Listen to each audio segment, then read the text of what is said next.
Hello viewers, this is DG Online TV here in Kairawan Farm. We are here to meet a young entrepreneur whose name is Alhaji Barrow. Thank you very much, Madam, for your time coming over. I am Alhaji Barrow, the General Manager of Kairawan Farms Limited. The farm is ventured by 2 or 3 shareholders. We are into mixed farming. Primarily, we started with the animal husbandry, that is the poultry farming with some ruminants. Goats we also have around. Then we do some horticulture along the line with rain-fed farming, that is the maize and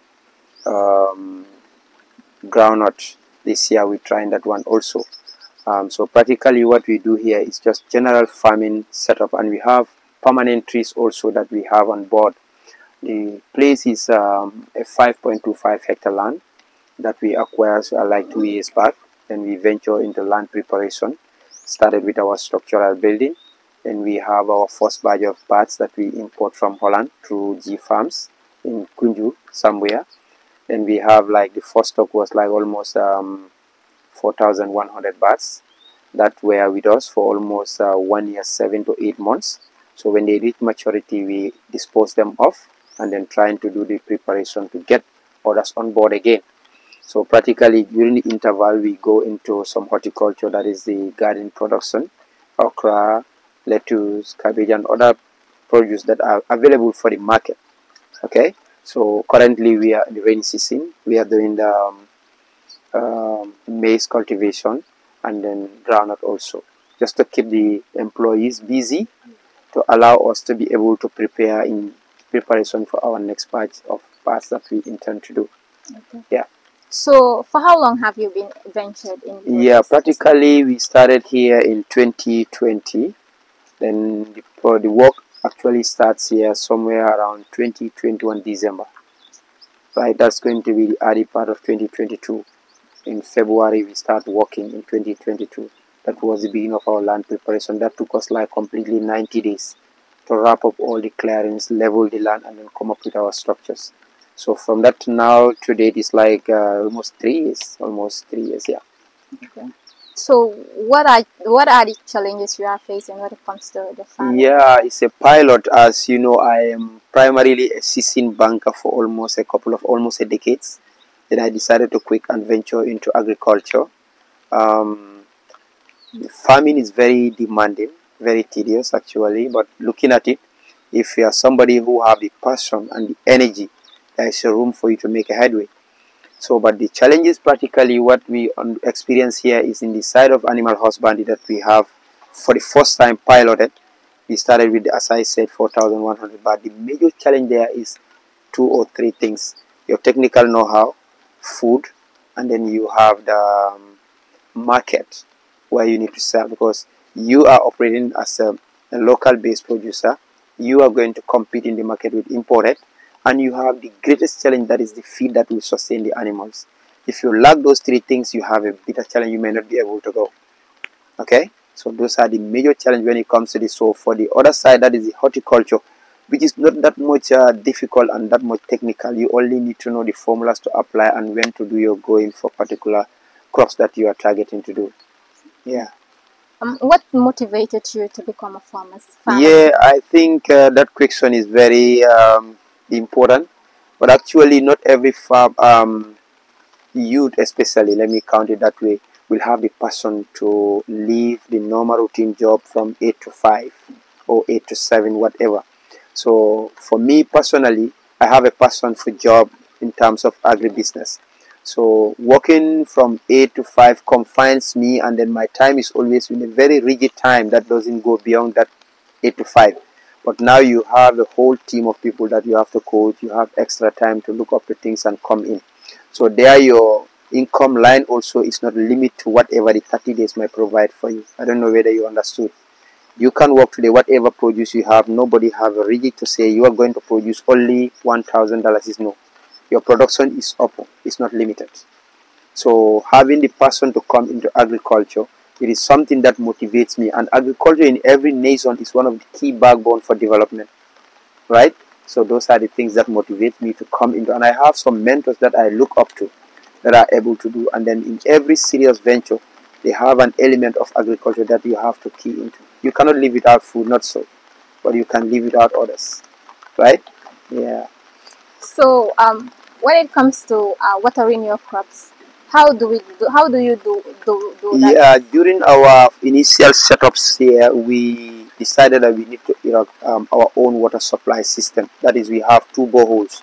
If you look at the other side, we have a borehole on the east side of it and the west side there, with a capacity of 10,000 liters capacity tank we put up.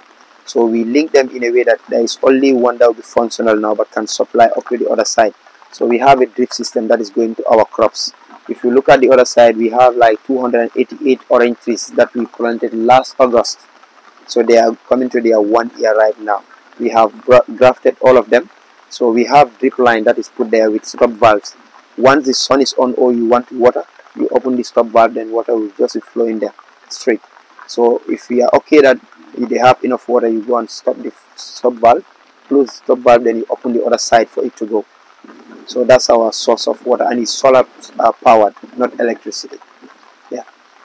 So what is the life cycle of the animals that you? Yeah, it's an ordinary poultry birds that we have. If they are in the battery cage, they can go for approximately 2 years. They will be laying for you. Layer birds is what they have. But currently, we are using the deep litter system. We are not fortunate to be able to put up our battery cage system. That is putting them in battery cages so that they will be laying eggs. This is free and other stuff. But battery cage, there is a minimal amount that the house can accommodate. If you check, the house is like 75 meters long by 9 meters wide. So the maximum it can take will be 4,100 bahts or 4,050 bahts, right? So, but when it's battery cage, it can accommodate up to 31,000 bahts, which is on a huge capacity, right? So, but if you look at them, you cannot keep them for more than 2 years. So 1 year, 6 months above, you should be think of disposing them, bring new ones. Yeah. Do you have employees? Yeah, currently I have with me with 2 boys, including myself and my son. I have 4 ladies at the other side also that come from the nearby village Kasakunda, that comes on every day to do the normal routine garden work. But for the 2 boys, they are permanently staying at the farm here. Yeah, we got a quarters for them. Yeah. So what are the different types of trees you have here? Yeah, practically we have orange trees. We have, if you can see, we have some mangoes, and more specifically we have apple trees.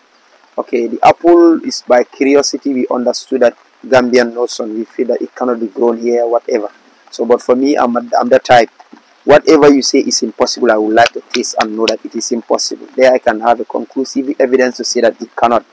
But I have visited areas where I've seen apple trees growing, and they will also have the same climate. So the only option I can do is have to go, we tried, get like almost 250 apple trees. Currently, they are at the flowering stage. They have been with us for 2 years now. They came at a very tender age.